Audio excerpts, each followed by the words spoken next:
السلام علیکم ورحمۃ اللہ وبرکاتہ۔ کیا آپ دعائیں کر کر کے تھک چکے ہیں؟ کیا آپ کا یقین، توکل، صبر اللہ پر ختم ہو رہا ہے؟ کیا آپ کو ایسے خیالات آ رہے ہیں؟ کیا آپ کو ایسے وسوسے آ رہے ہیں؟ تو آئیے اس ویڈیو کے ذریعے ہم جانیں گے کہ ہماری دعائیں قبول نہ ہونے کی وجہ اور ہمارے اوپر آنے والی مشکلات اور پریشانیوں کا حل آج ہم اس ویڈیو کے ذریعے جانیں گے۔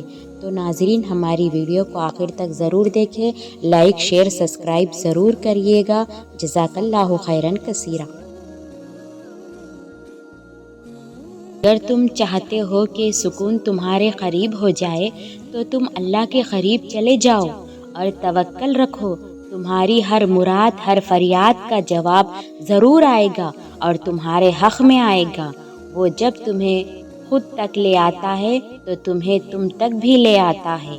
وہ ادب دعا انہی کو سکھاتا ہے جن کے مقدر میں قبولیت لکھ دیتا ہے، اور جب معجزہ کرتا ہے تو ان معجزوں کی شدت کو بہرا بھی سن سکتا ہے اور اندھا بھی دیکھ سکتا ہے۔ ایسا کوئی کام نہیں جو ہمارے رب کے لیے ناممکن ہے۔ بے شک جن راستوں پر تمہیں اللہ لے کر جاتا ہے ان راستوں پر تم اکیلے نہیں چلتے، بلکہ وہ تمہارے ساتھ چلتا ہے۔ جب وہ غم کے حالات پیدا کرتا ہے وہ تمہیں ان حالات سے لڑنے کی ہمت بھی دیتا ہے۔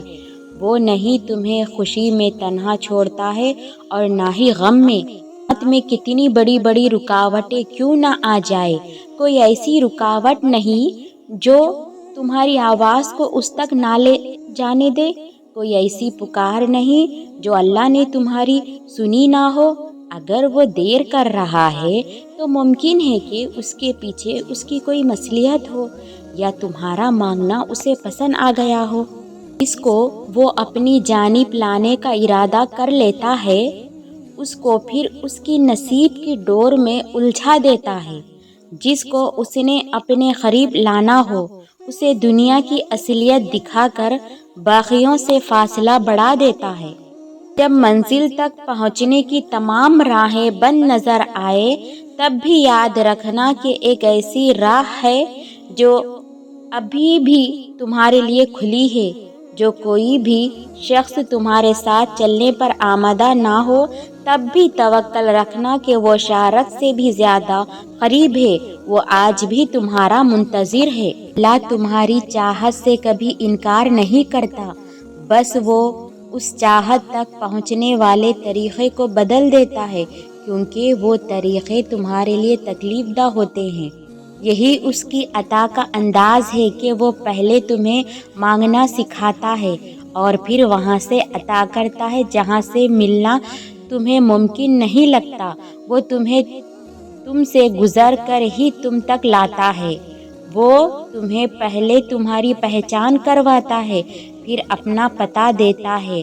تم اپنی مرضی سے اس کی جانب نہیں جاتے، بلکہ جب اسے تم پر بے حد پیار آتا ہے تب وہ ایسے حالات پیدا کر دیتا ہے کہ تم اس کی جانب کھینچے چلے جاتے ہو۔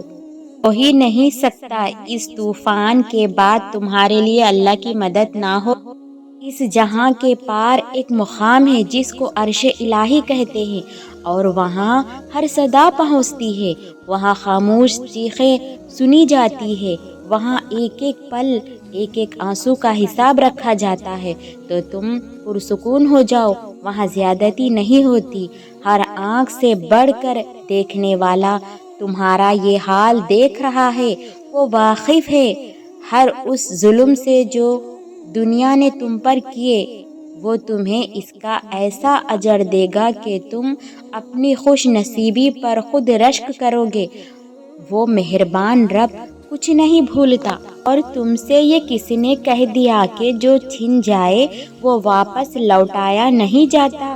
کیا تم نے سنا نہیں یوسف کا اپنے والد کے پاس واپس لوٹایا جانا، موسیٰ کا اپنی والدہ کے پاس لوٹایا جانا، ہاجرہ کا ابراہیم کے پاس واپس لوٹایا جانا، ایوب تک ان کے بچوں کا واپس لوٹایا جانا، اللہ تم تک ہر چیز واپس لے آتا ہے، بس وہ ان چیزوں کا تم سے دور اس لیے کرتا ہے کیونکہ تم ان چیزوں سے اتنی محبت کرنے لگتے ہو جس کا حقدار صرف اللہ ہے۔ بے شک کھلے اور بند راستوں کی حقیقت تمہیں ابھی شاید سمجھ میں نہ آئے، مگر ایک دن ایسا بھی آئے گا انشاءاللہ جب سارے راز تم پر کھل جائیں گے اور تم جان جاؤ گے کہ جہاں تم آج ہو وہاں تک پہنچنے کے لیے اس تکلیف سے گزرنا کتنا ضروری تھا جسے تم سزا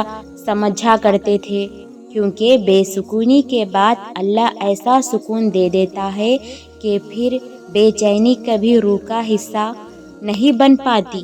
قرآن تو جگہ جگہ تسلی دے رہا ہے کہ نا امید نہ ہو، کمزور نہ پڑو اور یقین رکھو تمہارا رب تمہارے ساتھ ہے، دیکھنا وہ بہت جلد سب کچھ ٹھیک کر دے گا انشاءاللہ۔ اللہ تو چھوٹی سی چونٹی کا حق بھی ضائع نہیں جانے دیتا، پھر تم نے کیسے سوچ لیا کہ تمہارے ٹوٹے دل کے ساتھ کیے گئے صبر کو وہ ضائع کر دے گا؟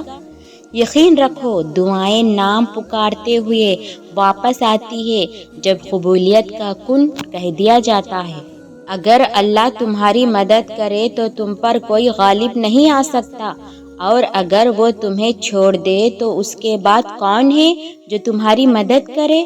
ایمان والوں کو اللہ ہی پر بھروسہ رکھنا چاہیے۔ بے شک رسول اللہ صلی اللہ علیہ وسلم نے فرمایا، صحیح بخاری کی حدیث ہے، اللہ تعالیٰ جس کے ساتھ خیر و بھلائی کرنا چاہتا ہے اسے بیماری اور تکلیف اور دیگر مصیبتوں میں مبتلا کر دیتا ہے۔ بے شک اللہ کی مدد کیسے ملتی ہے؟